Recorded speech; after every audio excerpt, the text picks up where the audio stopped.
Hi, excuse me. My name is Dr. Nikki Coleman, and I am presenting on not replicating old repressive systems.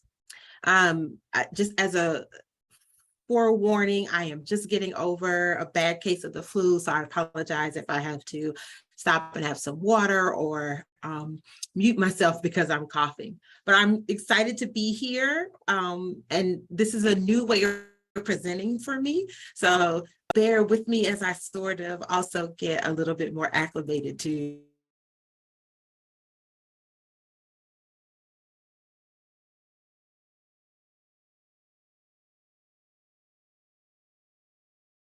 overview of how I will spend the session with you. One is just a bit of an introduction, who I am, covering our main objectives, and then I want to get us sort of focused and centered with a grounding image.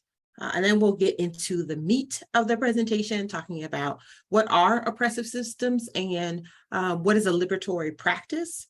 And then lastly, I want to leave you with what I think is sort of a prescription for how to structure your liberatory praxis. Okay, so I am Dr. Nikki. This is a brief statement about who I am and how I see myself in the world, that I believe myself to be a liberated Black, cisgendered, heterosexual woman that is singly raising a confident, outspoken, social justice-oriented, free Black girl. I am a counseling psychologist by training.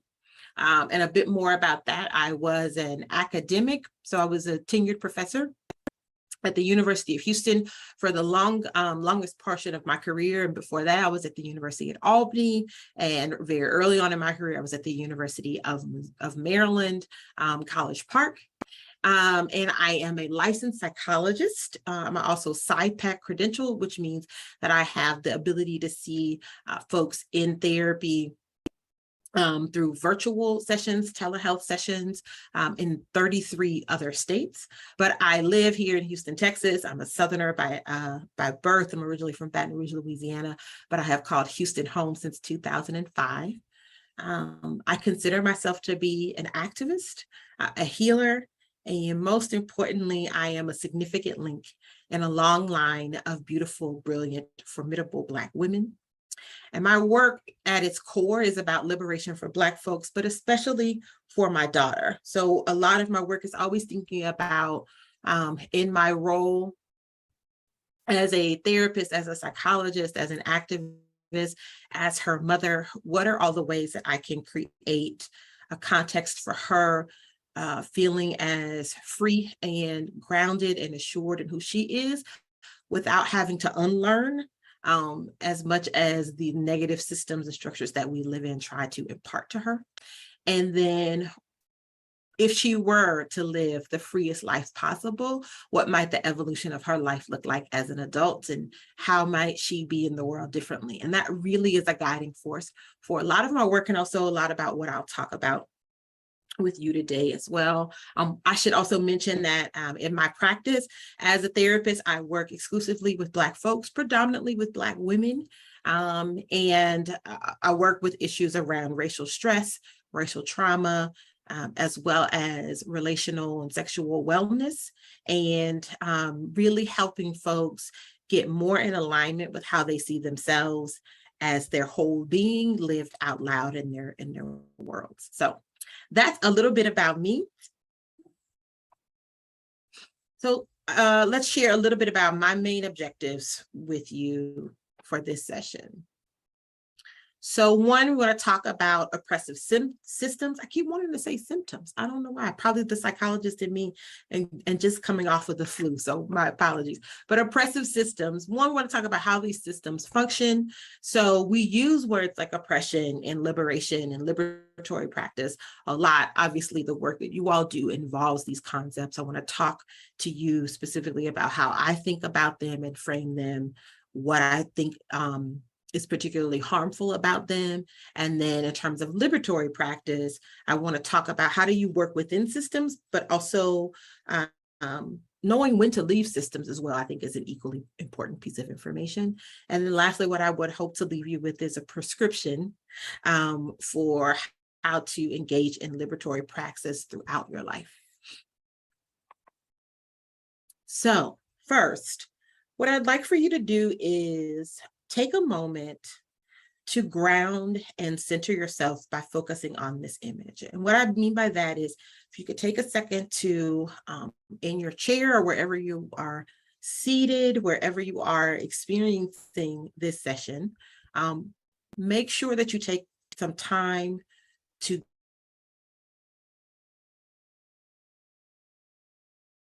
is in touch with whatever surface is supporting you, and really feel the weight of that.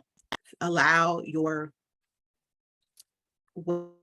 weight to settle in, allow you to fully feel the gravity centering you in this moment. And I encourage you, if you feel comfortable, you can close your eyes and take a couple deep inhales and exhales as cleansing breaths.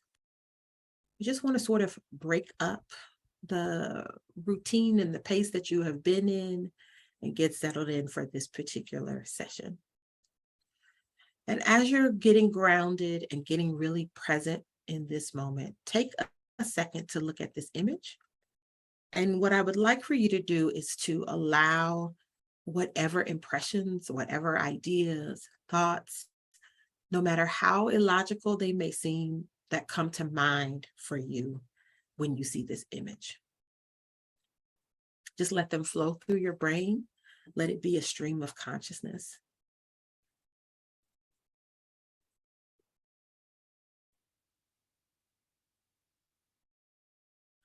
As you're taking it in, make sure you're looking at all aspects of the picture, the image, top to bottom, left to right.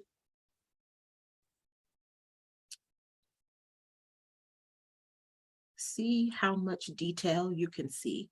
See how much you can sort of lose yourself in this image and be fully present in this moment.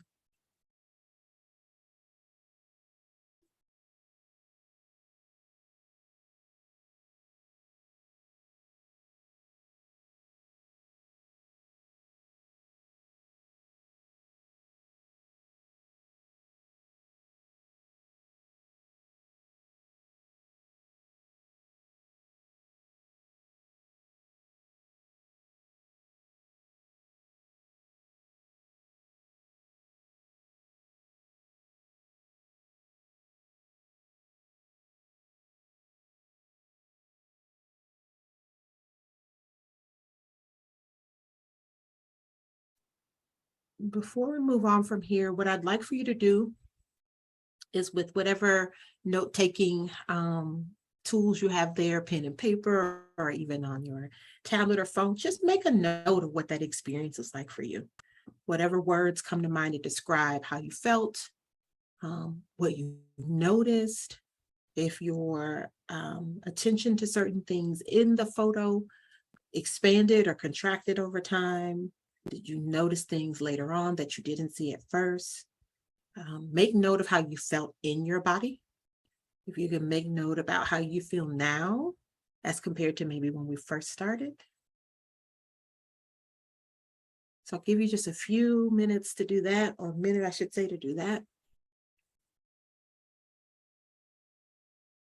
And we'll come back to it later.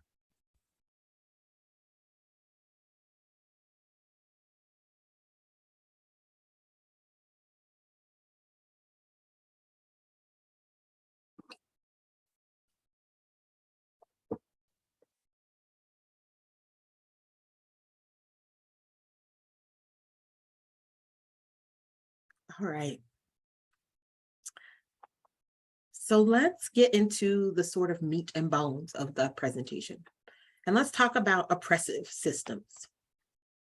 So one, I want to start by acknowledging that humans are social or communal as beings, that our connections are critical to our well-being. We know, even in looking at the experiences of newborn infants, one of the most critical new experiences in life is to experience the warmth, touch, care, and connection to another human being, right? Our bond to our caregivers early on in life is essential to our ability to learn to regulate ourselves, regulate our emotions, understand who we are as separate beings from others, right?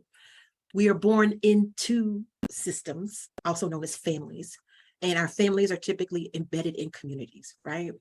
So we are by nature existing in, creating, and navigating systems as part of our overall way of being in this world. And they are really critical to our sense of well-being. And notice that I say well-being, meaning that our systems have the capacity to contribute to our sense of wholeness, aliveness, our sense of self and purpose, as much as they can negatively impact our sense of self, our wholeness, our identity, our purpose. Right? So obviously systems are a natural evolution of this drive that we have as humans. And when they work well, they can have a powerfully positive impact on us as individuals and on our society. So we talk about being in an environment in which you are nurtured, in which you are affirmed.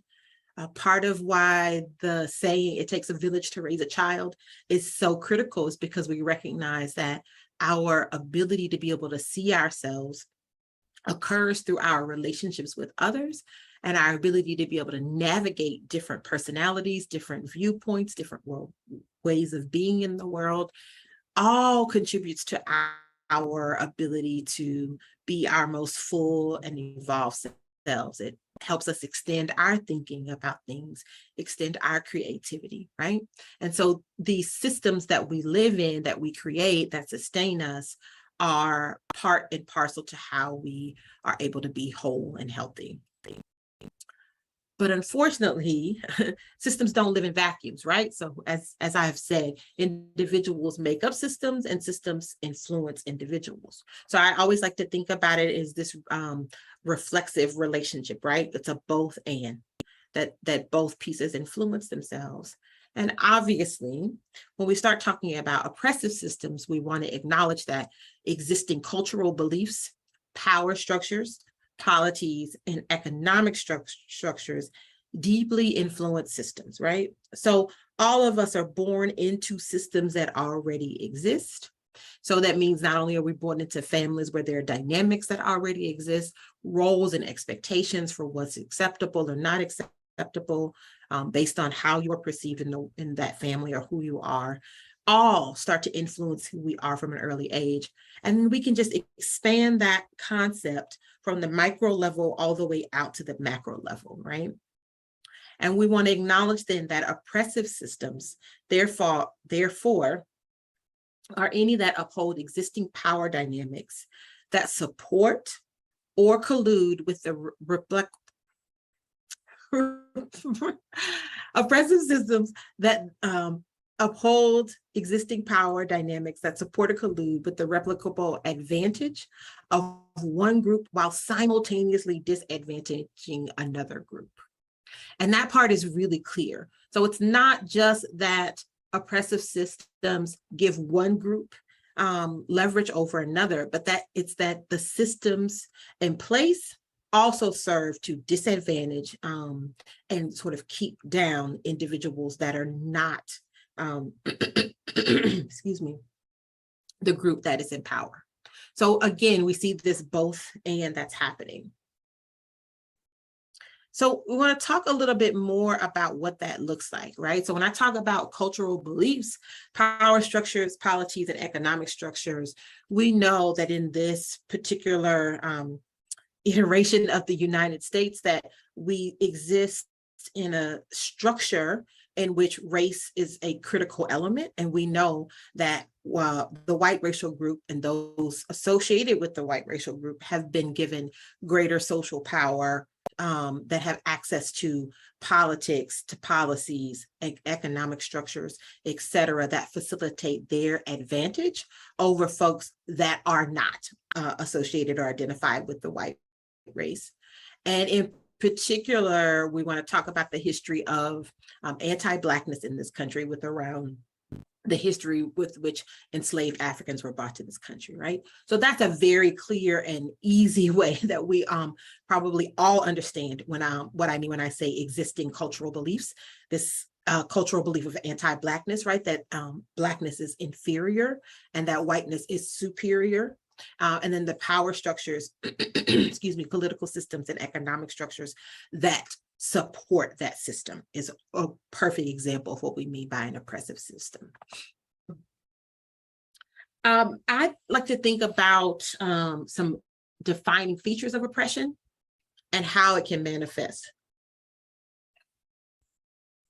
So oppression is at all times pervasive, meaning we can look and see it exists in every place, in every structure, in every system of our society. It's restrictive, meaning that it serves to reinforce this advantage versus disadvantage, right? So it limits those with lesser advantage. It's hierarchical, so it is said that there is one group in power or one group that has more power and then the other. That it's complex, meaning that the systems that we're talking about, right, all are sort of interrelated to keep an overall system of oppression in place.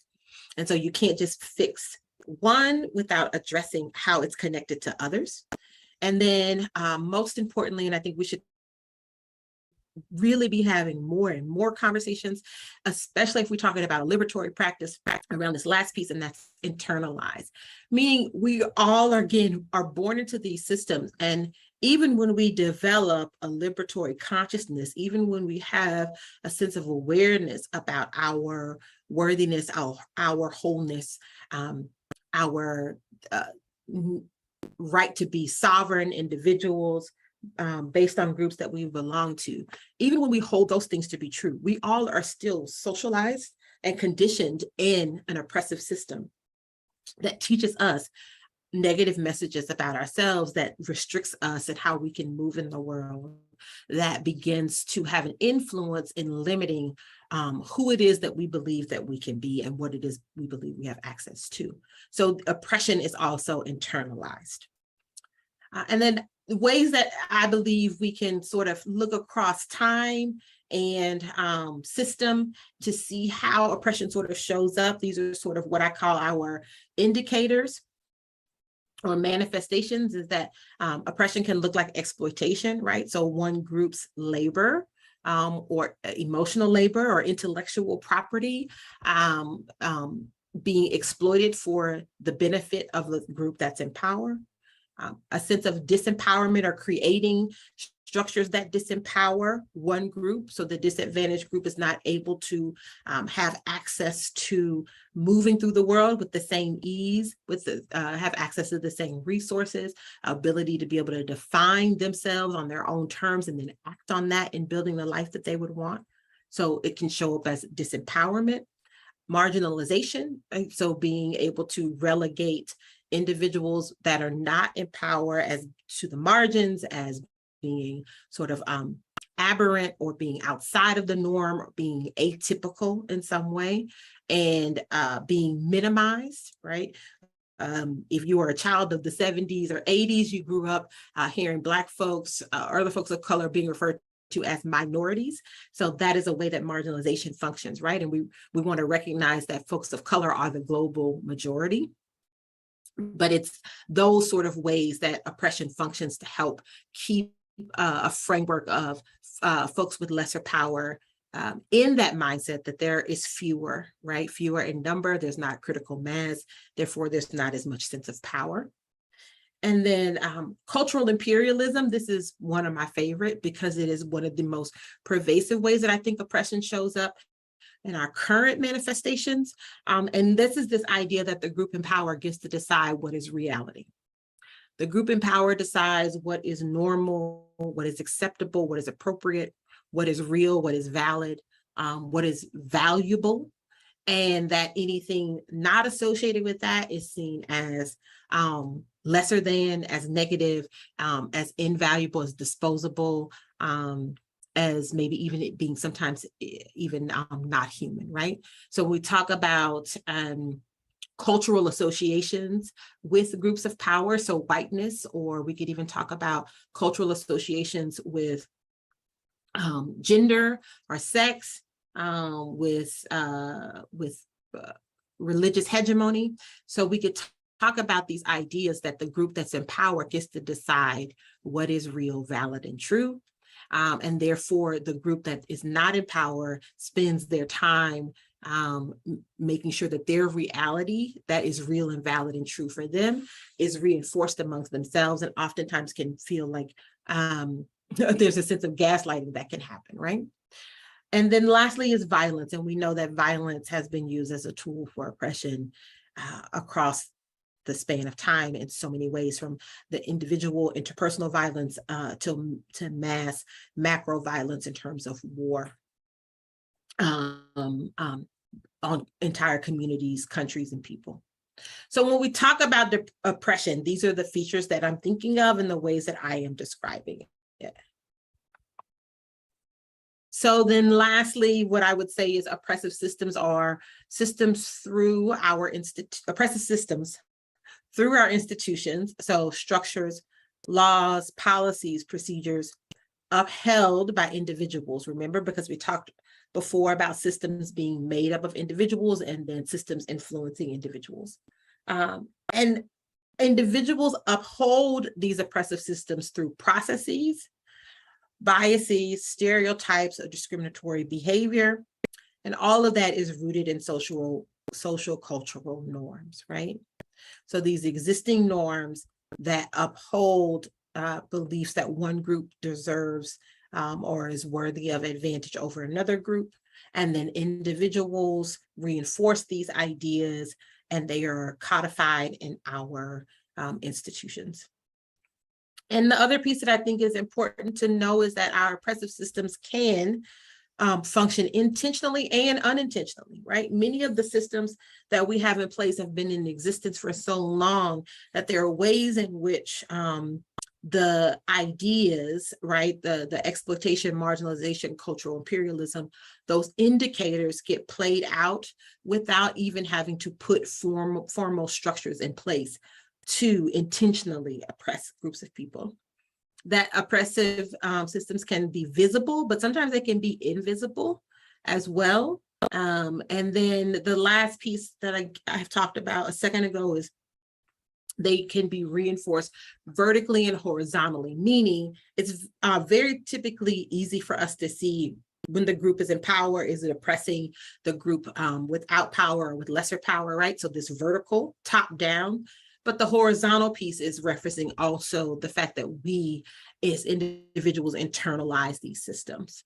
The last piece I'll add about the horizontal oppression is that, you know, none of us are an individual, none of us represent an individual identity. In and of itself, we are a mix of different identities. And so parts of us have access to greater power and privilege in parts of our identities than others. And so in that way, oppression does not exist in sort of a neat, narrow vacuum. And that oftentimes it's interrelated, and our understanding about ourselves as individuals is even influenced by differing norms, expectations, ideas about who we are. So as examples of oppressive systems, right? And so I want to acknowledge that these are systems in and of themselves, but the way that they function oftentimes in our current social structure is that they are replicating, as I said before, existing power structures, cultural norms and beliefs, and politics and social economic structures that are oppressive by nature. So when we look at our education system as one example, we can look at public schools, and we know that we can see stark differences in how public schools are structured, how they function, their impact and their influence based on economic distributions, based on race, and then ethnic distributions. And then for individuals within particular schools, their sense of safety with regard to their sexual orientation, gender identity, et cetera, right? We can also look at beyond the K through 12 level, look at universities and colleges, who has access to the affordability thereof, what types of ideas are even deemed credible or worthy of study, the process through which you have to matriculate in a systematized way, right? So it's not in and of itself that these systems are oppressive, but the ways in which they are currently being enacted has intentional sometimes and often unintentional or invisible ways in which it reinforces existing systems of oppression. Healthcare is another example, right, in this country that we think about sort of reducing disease or treating symptoms rather than thinking about ways to optimize well-being.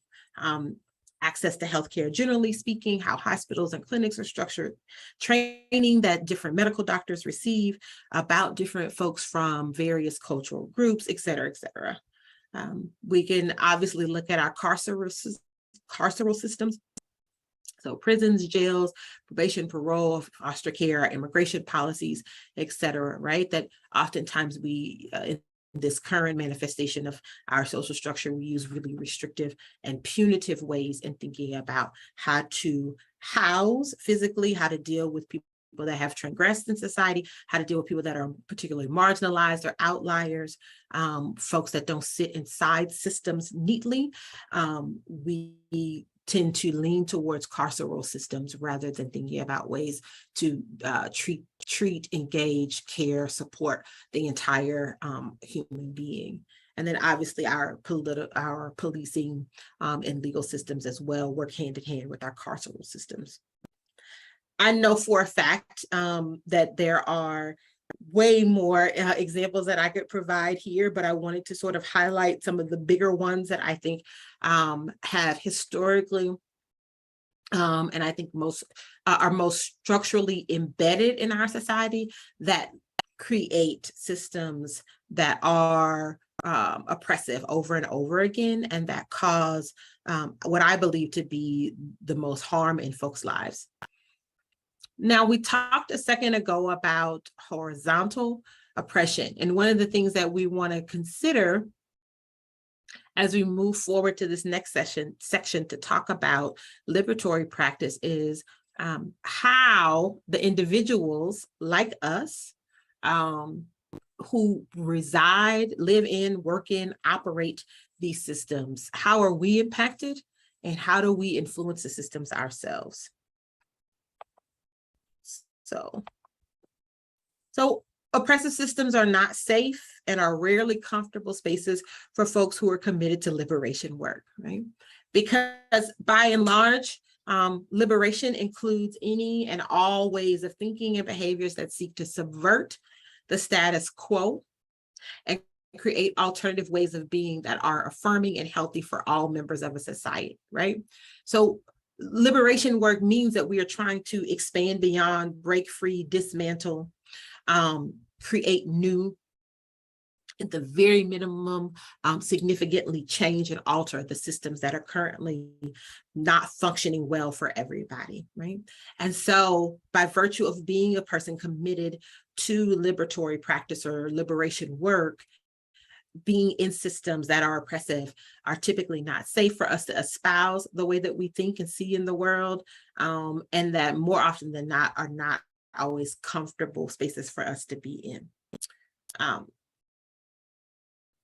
So I like the word practice because it's a recognition that, as I said before, these oppressive systems are restrictive, they're complex, and they're oftentimes interrelated. And so that means that we're working regularly, right? It's an inexhaustible process that requires consistent care, attention, and intention, right? That liberation work is not one and done. It's not a moment in time. It's not a thing, but it is an ongoing practice that requires attention not only to your mindset and to your way of framing who you are, what your purpose is and your work is, but how you show up in the spaces that you're in as well, along with practices, behavioral changes, being able to alter processes, influence policies, etc.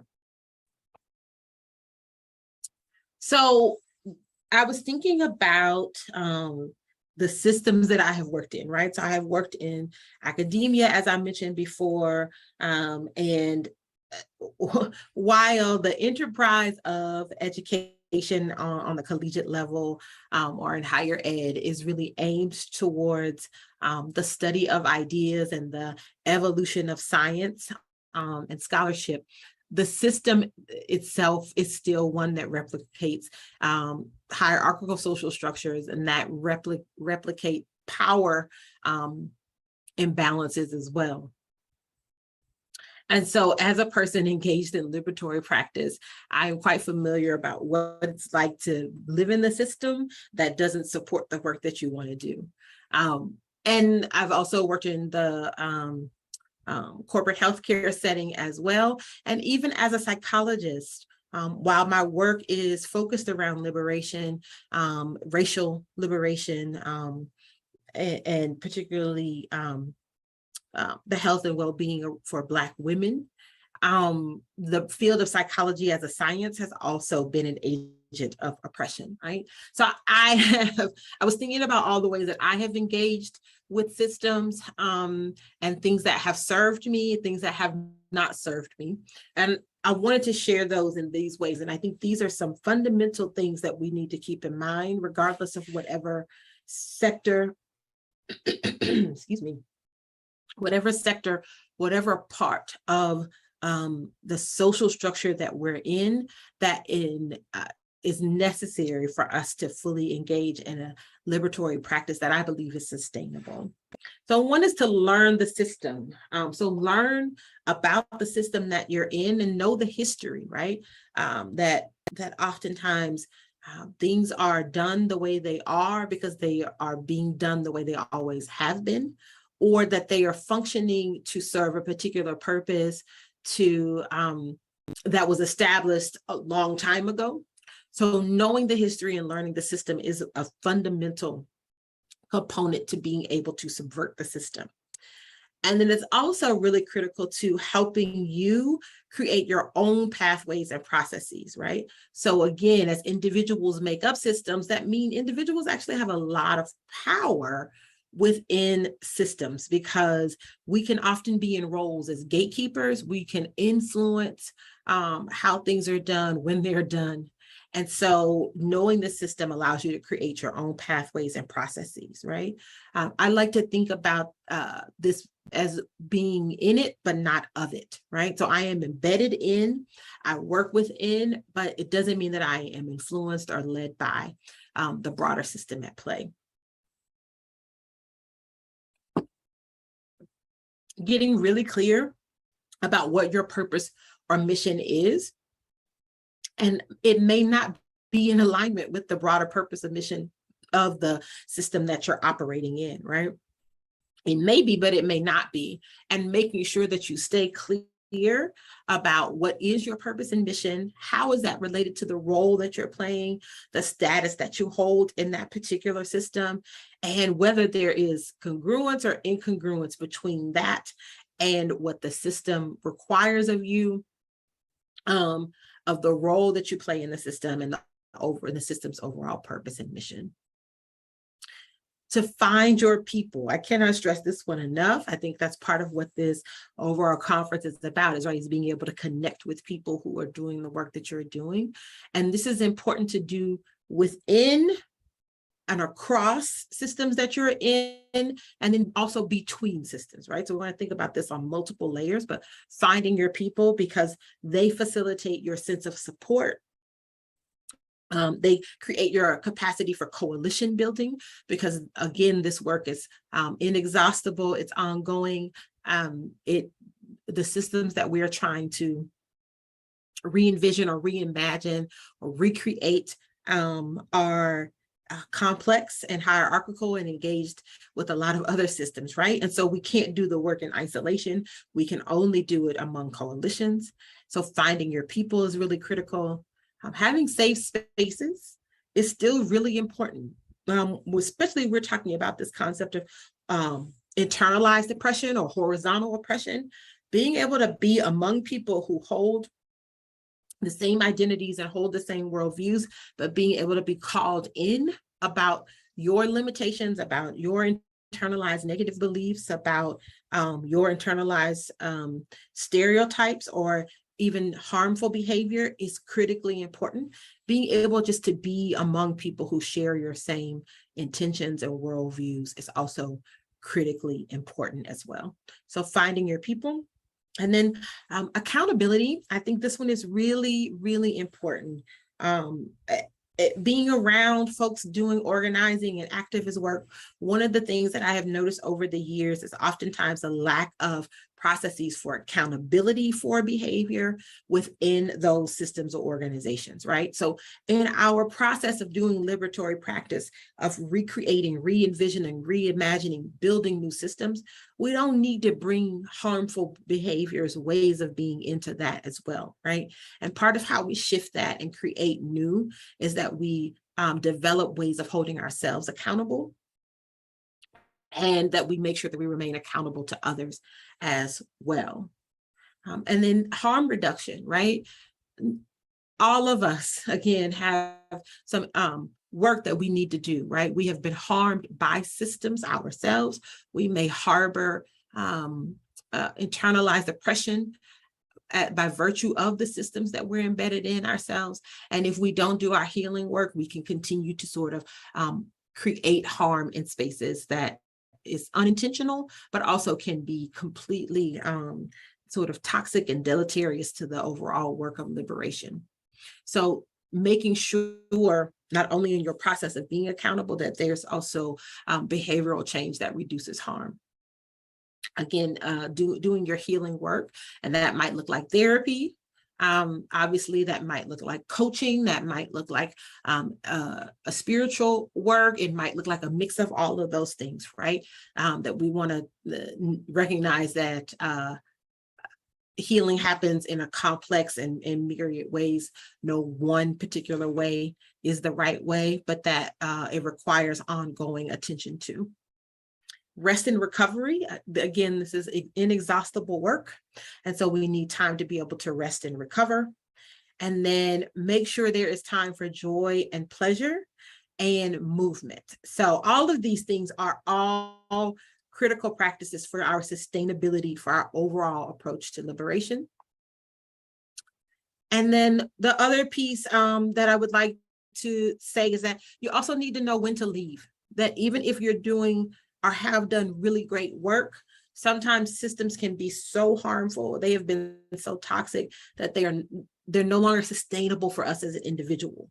And knowing when to leave, when to say goodbye, when to disconnect, when to create more specific boundaries is also a part of liberation work, so that you can do your healing, so that you don't create more harm, that you don't allow harm to be done to you for the sake of a broader purpose or mission. And then when you decide to leave a situation, you decided that you being in it is not healthy for you, that you make time to recover before you move on to doing other work, right? That you acknowledge that and do your healing work and recovery work before you move on to the next. So with all of those things in mind, I just want to present an easy tool for you to use to visualize how to create your own liberatory praxis. So I will leave this with you, and then I will also have this slide attached to the presentation for you to have sort of as a worksheet for you to do on your own.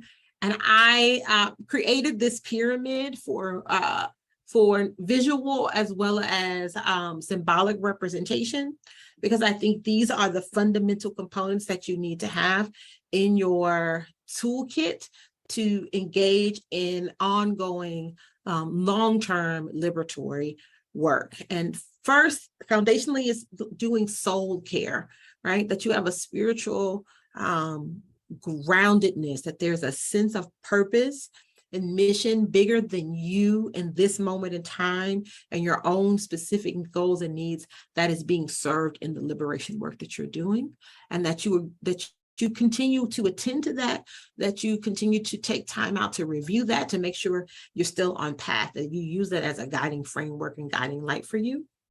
And then next to that is meditation or prayer or self-care, right? So connecting the broader spiritual or soul care work to you as an individual. What does that look like embodied in you?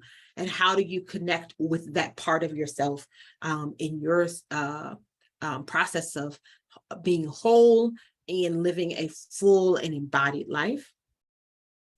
And then intentional connections. I started by saying we are communal beings. We live in community. We need to be connected with other people. But I'm speaking here specifically about intentional connection, that there is room and space made in your life for there to be real, intimate, vulnerable connections with people that affirm you, people that will hold you and care for you when you are in times of healing and need that support and care, and people who can challenge you with love and push you, people who can provide a sense of connection and joy for you. So making time out for intentional connection.